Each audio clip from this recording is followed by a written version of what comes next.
What's going on, guys? What's going on, guys? Your boy Jermane'S. Today is actually Tuesday, and it's June 23rd. We have a whole lot going on today in today's show. But before I get into the details about today, I just want to acknowledge the World Cup games and how the World Cup games are going on really good. We are a little bit above halfway to the end of the entire tournament. And yeah, it's going on good. It's going on real good. Also, I want to acknowledge what's going on in the markets today.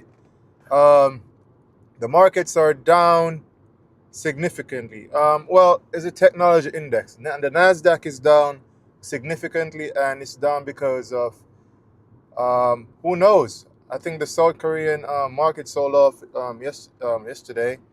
The Cosby was down like double digits, and it's just like following through in the U.S. markets. But um, regardless of that, things are going great. What I have for you on the show today is we're going to talk about Peru and Peru's election and what's going on down there in Peru. We're going to touch again, circle back on the World Cup situation as well because Messi broke a record yesterday, and also we're gonna look, dive a little bit into the deal and what Vance has to say about his visit to, well, Vice President Vance, J.D. Vance, has to say about his visit to Switzerland and what have come through or what he have accomplished on that trip to Switzerland. So that's what we have for you guys today, and we're just gonna take a little bit more time and get into it. So let's start and get into it right now. So y'all know Peru has been going on with elections over the years now. Peru had like 10 presidents within the last 10 years. That's crazy. 10 presidents within the last 10 years. So Peru just had a runoff election that is really close. It's 50-50 split. I think her name is Kiko. On the right wing is popular daughter of former President Alberto. And with the count, let me read something for you. With the count near is complete, it's essentially that. Sorry about that. Is essentially, I'm sorry, with the count near complete, it's essential statistic tie. So pretty much it's a tie. It's a 50 to 49 tie, separated by only a few thousand votes. Pretty much that's what's going on right now. It's the same thing happened in 2021. 2021 was the same deal. Almost a tie. So Peru has been politically unstable for a while now. And you guys who go out there, you're all digital nomads, you're all passport boys and expat who want to retire in Peru, you guys should definitely be checking out these news. So I'm just going to bring it to you all and let you guys know what's going on. So for the political stability in Peru is very fragile. And however, there's an old saying that the president don't run Peru. And this guy right here is the one who really runs Peru. And that guy right there is the central bank governor of Peru. His name is Julio Valverde or something like that. But he's the one who runs Peru. And y'all know Peru is called the Switzerland of the south of the equator. So Peru has the most stable economy in all of South America. They have the most stable currency, the Peruvian soles, and in South America. The economy is great. When I was there a few months ago, and people can survive there. The economy is one of the best in South America. Their currency is so strong that the Bolivian government actually hold Peruvian soles on their balance sheet and and hold it just to use it to beef up the economy. That's how stable the Peruvian government, the Peruvian currency and um, economy is, to the point where another country, your neighboring country, is not looking to hold U.S. dollar. I guess they hold U.S. dollar too, but the Bolivian government hold is holding Peruvian soles on their balance sheet and on their books. So that guy right there run Peru, regardless of the political dynamics and who is president. That guy right there is the man in charge, because his central bank's policies and procedures really um, dictate what's going on in Peru, and really shows that um, Peru is on a pace for growth and prosperity.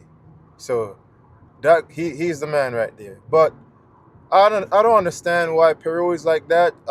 Peru is not in this World Cup, and Peru was a well, Peru is a soccer nation, a football nation, and they, over the years they have made it to a few World Cups, and they actually played well, and get to, I think, the semifinal they get to one time, or the quarterfinals. I don't know, but that was back in the days.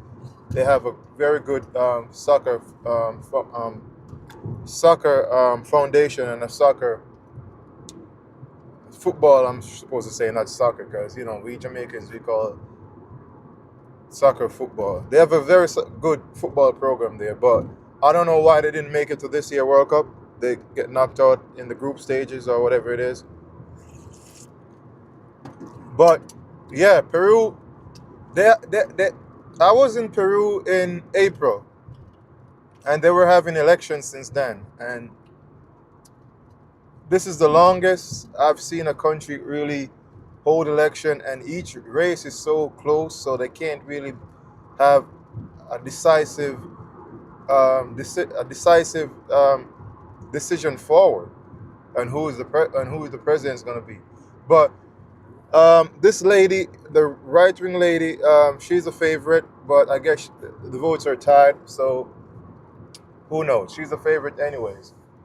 But that's what's going on in Peru. So Peru is still safe, don't get me wrong, especially Lima, Barranco, Miraflores, San Israel, so on and so forth. Peru is basically safe, and it's very inexpensive to live there, I would say. Very inexpensive to live there. You could, live there on $1,000 a month, I would say. So it's basically safe and inexpensive to live there. And again, they have a very good economical policy. So, and their companies down there, they have one big company down there that I really like. It's called Intercorp Financial Services, and you have Credit Corp, and they pretty much run the economy. And so it's a very good place in South America to really be. But their political situation is really lackluster. But again, as I said, the president there don't really run the economy and control anything to a certain extent. It's that guy on the screen right there, Julio Valderez. He's the man. He's a central bank governor, and he's the man who really run things and make sure the economy is stable, and make sure that people can afford some stuff, and so on and so forth. So, because when you go to like some countries, for example, I was in Bali, and the exchange rate in Bali is ridiculous. 1 USD in Bali will give you what's their currency called again? To exchange 1 USD in Bali to the Indonesian currency is like 1 USD to 17,250 rupiah. I think the currency is called rupiah. So that's crazy.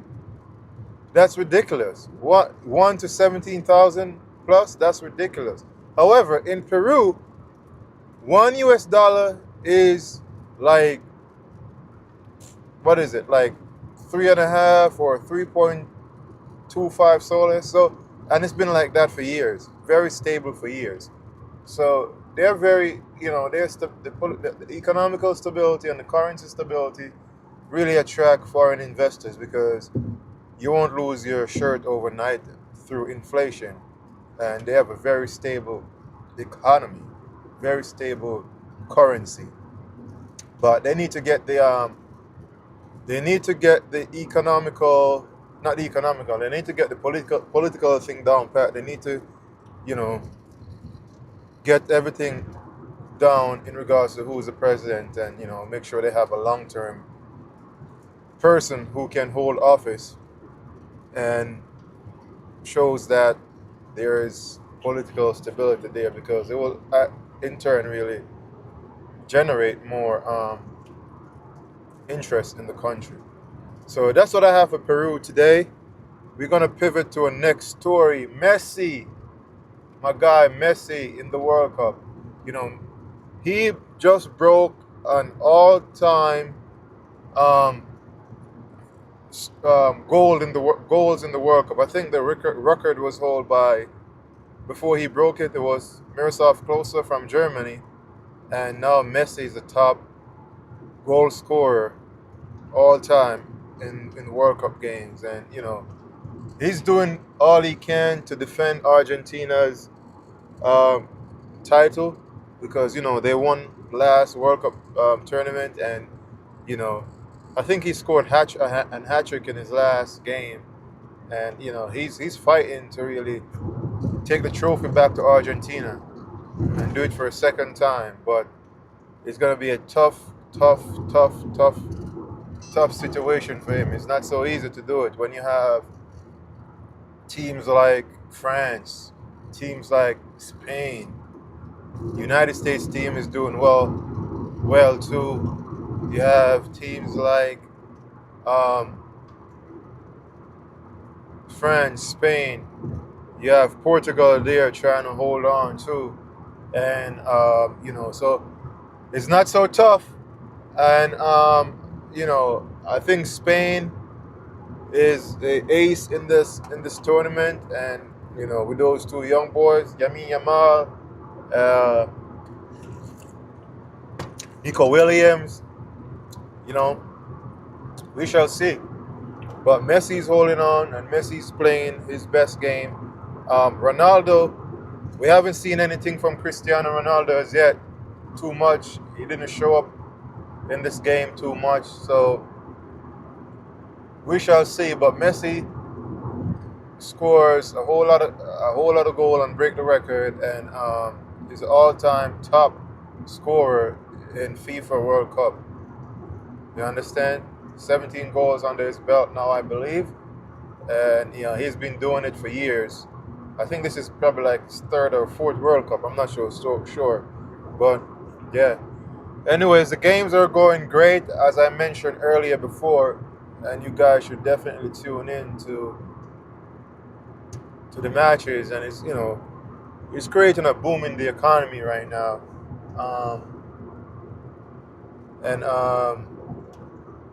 What do you guys think? World Cup's going good. Who's your favorite team? So that's what's going on with the World Cup today. We might see. I think we're approaching the knockout stages in the next couple of days. So I'm still rooting.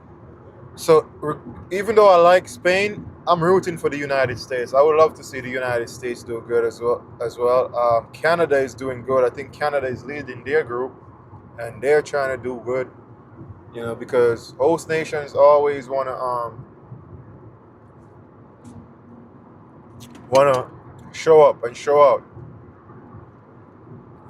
So that's a good thing. That's a real good thing. That's an extremely good thing. And good luck to Messi, man, because I said he's gonna need it. Because when the knockout stages come along, you have these tough teams. Kylian Mbappe is up there too with a lot of goals. So even that might be even that might change the dynamics because Kylian Mbappe is close to the goals to the goal scoring statistic that Messi has. So Kylian Mbappe might be coming for you, Messi. Kylian might be coming for you because he scored a lot of goals too. So we shall see what's going on. We shall see what will come out in the matches going forward. But yeah, man, that's it. So we're gonna pivot to another story. I'm gonna have a short show today because kind of running late, and I don't know why because I was really up really early trying to handle business, but kind of running late. However, President, I'm sorry, not president, but yeah, he might be president next, but Vice President J.D. Vance um, laid the foundation to build a future framework regarding the Iran deal. So pretty much what he did was went to Switzerland to talk about to make a deal to talk about the deal. Basically, that's what I'm getting from it. So he have accomplished a few things. They pretty much develop a framework for how Israel can respond to any attack by the Houthis out of Lebanon, and they're trying to develop a framework to maintain Lebanon territorial sovereignty because Israel is kind of up into Lebanon right now, and the Lebanon government and Israel and the United States trying to hash this out along with the Qataris and the Palestinian and the Iranians. So that's what he have accomplished in in that's what he have accomplished in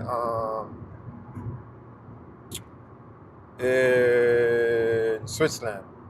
And not only that, too, they talk about, he said that Iranians are now open to um,